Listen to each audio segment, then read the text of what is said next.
इस समय मैं दिल्ली के रामलीला मैदान में मौजूद हूँ, जहाँ कल एक रैली होने जा रही है। और मैं आपको दिखाता हूँ यहाँ पे रैली के किस तरह से इंतजाम चल रहे हैं। सोफे वगैरह लगे हुए हैं और लोग जो यहाँ पर इंतजाम करने के लिए हैं, टेंट वाले, और कुर्सियां भी आप देख सकते हैं, सब कुछ लग चुकी हैं। इस वक्त हमारे साथ बातचीत करने के लिए कुछ लोग मौजूद हैं। कल जो आप रैली कर रहे हैं वो क्यों कर रहे हैं? संविधान हमारा खतरे में है, भारत हमारा खतरे में है, वक्फ बोर्ड हमारा खतरे में है और ईवीएम से पूरे देश की सरकारें चुरा ली जा रही हैं। जुल्म हो रहा है दलितों पर, आदिवासियों पर, मुस्लिम्स पर, ओबीसी पर। तो इन सबके जुल्म के खिलाफ हम ये रैली कर रहे हैं। बेसिकली जो उन्वान है, संविधान बचाओ, वक्फ बोर्ड बचाओ, ईवीएम से इलेक्शन बैन करो, रिजर्वेशन की सीमा 50% से ज्यादा बढ़ाओ, किसानों को एमएसपी लागू हो। इस तरह की बहुत सारी हमारी डिमांड्स हैं। उसमें जो मुख्यतः है संविधान बचाओ, वक्फ बचाओ, क्योंकि संविधान बचेगा तभी सब लोग बचेंगे, वरना सब कुछ खत्म हो जाएगा। इनकी पूरी मंशा है कि सब कुछ खत्म कर दें। तो हमारी पूरी ताकत हमने लगा रखी है। पूरे हिंदुस्तान भर से आपको यहाँ पर प्रिपरेशन वाले लोग दिख रहे हैं कि पूरे इंडिया से इस वक्त यहाँ पर जो लोग मौजूद हैं, जो इस रैली की प्रिपरेशन कर रहे हैं। कल ये रैली ऐतिहासिक होने जा रही है इंशाल्लाह। आप ईवीएम का विरोध क्यों कर रहे हैं? इलेक्शन कमीशन कह रहा है कि ईवीएम तो सही है, हम सब सही कर रहे हैं। इलेक्शन कमीशन तो गवर्नमेंट का पालतू है, ये मैं नहीं कह रहा हूँ, ऑनरेबल सुप्रीम कोर्ट के अल्फाज हैं। जब ऑनरेबल सुप्रीम कोर्ट ने ये कहा कि इलेक्शन कमीशन बिल्कुल भी पूरी तरह से वो नहीं है, इंडिपेंडेंट नहीं है, तो उन्होंने इलेक्शन कमीशन किस तरह से बनेगा, उन्होंने एक तजवीज किया और एक मेंबर को बाकायदा अपॉइंट किया। तो इसने आज की जो गवर्नमेंट है, उन्होंने ऑनरेबल सुप्रीम कोर्ट के ऑर्डर को पलट दिया पार्लियामेंट के अंदर कानून बना करके। तो साफ जाहिर है कि इलेक्शन कमीशन जो है वो इंडिपेंडेंट नहीं है। इलेक्शन कमीशन गुलाम है सरकार का। संविधान को क्या खतरा है? संविधान पे खतरा है। अभी संभल के आप देखिए इंसिडेंट, बिना कानून के, बिना कोर्ट के आदेश के सर्वे करने पहुंचते हैं और वहां पर किस तरह की चीजें हो जाती हैं। संविधान खतरे में है कि दलितों के साथ में वर्गीकरण कर दिया गया। संविधान खतरे में है क्योंकि हमारे वक्फ बोर्ड को छीनने के लिए, वक्फ प्रॉपर्टी को छीनने के लिए एक कानून लेके आ रहे हैं। संविधान खतरे में है क्योंकि रूल ऑफ लॉ नहीं है। ये ऑनरेबल सुप्रीम कोर्ट कहती है कि जुडिशरी को खत्म करने की साजिशें हैं। जुडिशरी जो इंडिपेंडेंट बॉडी है, जो भारत एक 3 स्तंभों पर टिका हुआ है, कार्यपालिका, विधायिका, जुडिशरी। और सुप्रीम कोर्ट ने कहा बुलडोजर वाले मैटर में, केस में, कि कार्यपालिका को जुडिशरी काम नहीं करना चाहिए। वक्फ बोर्ड वाले मामले में जुडिशरी खत्म करके, यानी ट्रिब्यूनल खत्म करके पावर डीएम को देना चाहते हैं। और कितनी मिसालें मैं आपको दूं, मैं आपको सुबह से लेकर शाम तक मिसालें दे सकता हूं कि किस तरह से कॉन्स्टिट्यूशन खतरे में है। लेकिन भाजपा तो संविधान दिवस मना रही है, भाजपा कह रही है कि संविधान खतरे में है ही नहीं। उनके दांत खाने की ओर, दिखाने की ओर, हाथी के दांत खाने की ओर, दिखाने की ओर। तो दिखाने में तो यह है कि हम संविधान दिवस मना रहे हैं, लेकिन हकीकत में संविधान के दुश्मन वही है। क्या कहना चाहेंगे? अरे अभी आप, मैं सुन रहा था कि संविधान डे बना रहे हैं। वो तो जैसे संविधान चाह रहे हैं उसी पे तो बना रहे हैं ना।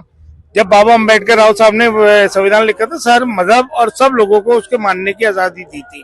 आज संभल में देखा नंगा नाच, 2.5 घंटे के अंदर रिट एक्सेप्ट, 2.5 घंटे के अंदर सर्वे है, और किसी इतना कांड हो जाए, रेप हो जाए, मर्डर हो जाए, उसमें नहीं। कहाँ है ईडी, कहाँ है कानून है? और फिर बल्डोजर के कानून को क्या, अगर सुप्रीम कोर्ट इस देश को चलाएगी तो ये सरकार किस लिए है? अरे सरकार में बनने के लिए हिंदुओं, मुसलमानों, सिखों, तुम्हारे सब अपने हैं। आज हमें क्यों करनी पड़ी यहाँ रैली? कल हम रैली क्यों कर रहे हैं? इसीलिए तो कर रहे हैं कि हमारे अधिकारों का हनन हो रहा है। वक्फ प्रॉपर्टी बिल, कॉन्स्टिट्यूशन में चेंज है, उसके बाद दलितों को मारो, मुसलमानों को मारो। भाई ऐसे नहीं यार, ये हिंदुस्तान है, इसको गुलामी की जंजीरों से आजाद कराने के लिए हर मजहब के लोगों ने कुर्बानी दी थी। लेकिन मोदी जी तो कहते हैं सबका साथ सबका विकास, तो उस पे मोदी जी तो अपना, मैं क्या कहूँ, प्रधानमंत्री हैं। मैं प्रधानमंत्री पद की गरिमा कह रहा हूँ, लेकिन मोदी जी की अपनी कोई जबान की वैल्यू नहीं है। एक नंबर के झूठे हैं, कहते कुछ हैं, करते कुछ हैं, बड़ी बड़ी हाँकते हैं। क्या तुमने क्या वो करा बताइए? क्या ईवीएम की बात अभी कह रहे थे शाहिद भाई, ईवीएम हटा दो ना, बैलेट पेपर से काम करा के दिखाइए, फिर देखिए किसकी सरकार आती है। आपने 4 अपने आप ले ली, 1 दे दी ईवीएम के जरिए, है ऐसे नहीं। मेरा नाम महेश्वर राज है, मैं हैदराबाद तेलंगाना से हूँ। All India Confederation of SC ST organisation का प्रदेश अध्यक्ष हूँ। आज हम दिल्ली लगभग 500 हमारे लीडर्स आ रहे हैं। कल जो रामलीला मैदान में महारैली होने जा रही है, वो तारीख में, हिंदुस्तान के तारीख में एक अहम भूमिका निभाएगी, क्योंकि हमारा डोमा परिसंघ पहली बार माइनॉरिटी और आदिवासी ओबीसी को लेकर जो रैली कर रहे हैं, ये संविधान बचाने की रैली है। संविधान बचेगा तो भारत देश बचेगा। भारत देश मतलब सिर्फ हिंदू नहीं है, सिर्फ आरएसएस नहीं है, सिर्फ बीजेपी नहीं है, ये सबका है। ये गुलशन गुलफाम है, ये सब लोगों का, सब हिंदू मुस्लिम भाई भाई, जैसे हमारे हैदराबाद में कहते हैं जय भीम जय मीम, गंगा जमुना तहजीब है, वो तहजीब को बहाल करना है। और हमारे हक जो है, जो मोदी जी बोले थे 2 करोड़ नौकरियां देंगे हम हर साल, 15 लाख डालेंगे, सबका विकास हो, बोले कुछ भी नहीं, ये सिर्फ देश का विनाश कर रहे और अदानी अंबानी का विकास कर रहे। वो आज 10 साल से मैं स्पेशली युवाओं को और जो अनएम्प्लॉयड यूथ है इंडिया का, SC ST नहीं बल्कि BC नहीं, माइनॉरिटी नहीं, सभी को बोल रहा हूँ कि जो युवाओं का 40 lakh backlog vacancies central government में 10 साल से पड़े हुए, मतलब 11, इस देश में 11,06,369 विलेजेस है। इसको बांटेंगे अब 40 लाख को, तो लगभग हर गांव को 8 से 9 नौकरियां मिलनी है, जो अभी भी मौजूद है। 2 करोड़ की बात तो छोड़ा, अगर 2 करोड़ बोल तो आज 12 करोड़ तक हो जाना था, मगर जो 10 साल से करे, अगर हमारा लड़का एक इंजीनियर बनता तो आज 3 प्रमोशन आज वो बनते थे हमारे, not only SC ST BC minorities, बल्कि मैं सभी युवाओं को अब मजहब छोड़ो, ये कास्ट छोड़कर ये 40 लाख नौकरियां जो है, जो आपका हक मुद्दी जी हिंदू बोलकर छीन रहा है, अदानी बोलकर छीन रहा है, उसको लड़ने के लिए हम आपकी लड़ाई लड़ रहे हैं। ये मत बुझो सवर्णों, सिर्फ हम मुसलमान की लड़ाई नहीं, SC ST की नहीं, ये युवाओं की जो अनएम्प्लॉयड यूथ है, फॉरवर्ड कास्ट के सवर्ण के, आपकी लड़ाई भी ये डोमा परिसंघ कर लड़ रहा है, एक भाईचारा निभाने के लिए कर रहा है। आज 370 हटा दिया, ट्रिपल तलाक हटा दिया, ये पूरा ये अटैक है, ये पूरा कॉन्स्टिट्यूशन पे अटैक है, ये संविधान पे अटैक है। इसलिए हम सब एक होकर कल एक हिस्ट्री बनने वाला है यहाँ रामलीला मैदान में।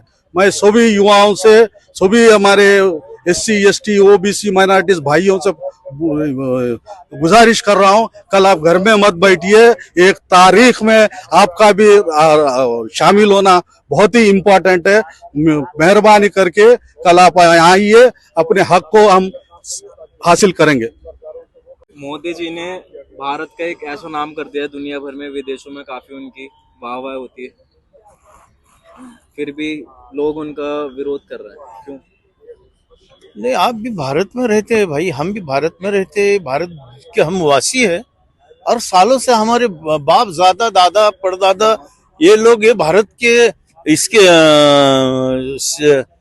भारत के मिट्टी के लिए खून दे के शहीद हुए होके ये भारत देश स्वतंत्र बनाया है।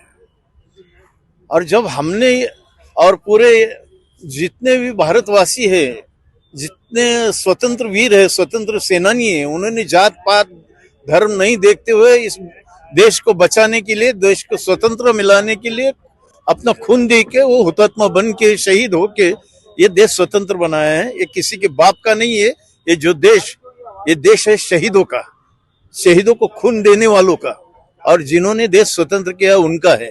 इसलिए मेरे दोस्तों, मेरे भाइयों, एक जो कल रैली बनने जा रही है, जो इतने सारे इंडिया के अंदर जुमलेबाजी हमारे पंतप्रधान साहब ने की है, उनके साथ जितने भी लोग थे उन लोग ने की है, कि जैसा 15 लाख आपके इसके अंदर आ गए, नोटबंदी में काला पैसा आ गया, EVM मशीन के घोटाले, अभी महाराष्ट्र में तुरंत अभी ये हो गया है, इलेक्शन हो गया है, उसमें वोटर है 4 लाख और EVM मशीन दिखा रही 5 लाख रुपए, 5 लाख वोट, 4.5 लाख रुपए, यानी 4 लाख वोटर है और 4.5 लाख वोटिंग वहां होता है।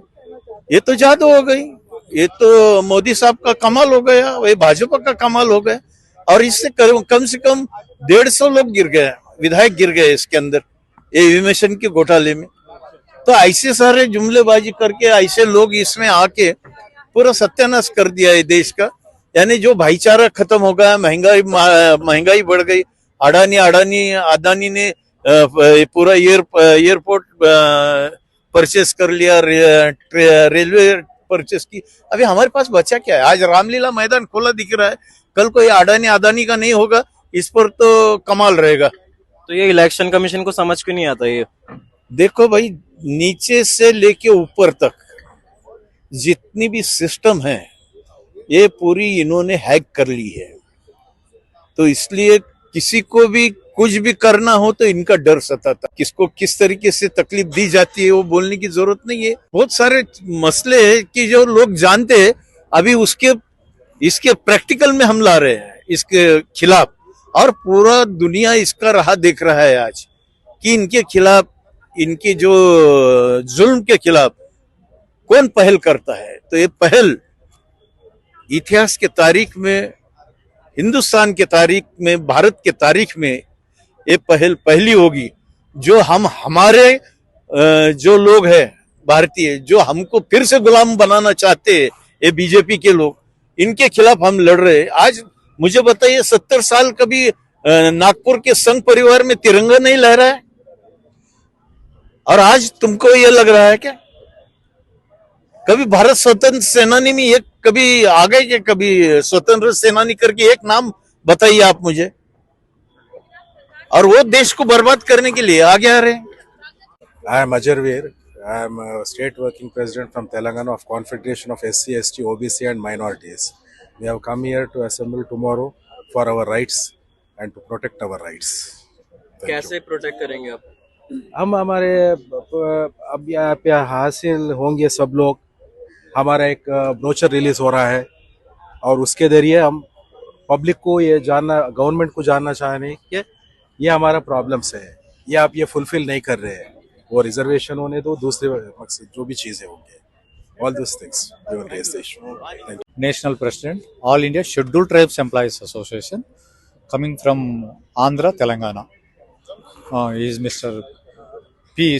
Kumar, Tirupati, करीमनगर से आया। ये दिल्ली का वर्किंग प्रेसिडेंट है। We are coming from for tribal issues. Udit ji, कल की रैली से क्या ईवीएम हट जाएगी और बैलेट पेपर आ जाएगा? कई सालों से लड़ रहे थे, अब पर स्थिति में परिवर्तन हुआ है। कांग्रेस पार्टी भी मैदान में, झारखंड मुक्ति मोर्चा और तमाम दल भी है। तो धीरे धीरे ही तो होता है, अब हट के रहेगी। अब बल मिलने लगा है। पिछले वर्ष भी हमने रैली की थी, ईवीएम का मुद्दा था। इस बार ईवीएम का मुद्दा है, वक्त बचाने का है, संविधान बचाने का है, प्रमुखता से है, तो क्यों नहीं हट जाएगी। और लोकतंत्र में कोई अन्याय हो, उसके खिलाफ संघर्ष नहीं करेंगे तो अन्याय तो होता जाएगा, लोकतंत्र बचेगा ही नहीं। इलेक्शन कमीशन को समझ में नहीं आता? इलेक्शन कमीशन तो बीजेपी का इकाई है, तो जन आंदोलन से ही होगा और न केवल राजनीतिक दलों के द्वारा यह हो सकता है, बल्कि सिविल सोसाइटी को भी कूदना पड़ेगा संघर्ष में, तब जा करके होगा। क्योंकि नागरिक समाज है, जो सिविल सोसाइटी है, कोई अत्याचार हो, जुल्म हो, अन्याय हो, नौकरी, महंगाई, सबकी मार उनके ऊपर ज्यादा पड़ता है। तो क्या राजनीतिक दलों का ही ठेका है? और लोगों को भी तो अपनी जिम्मेदारी निभाना चाहिए।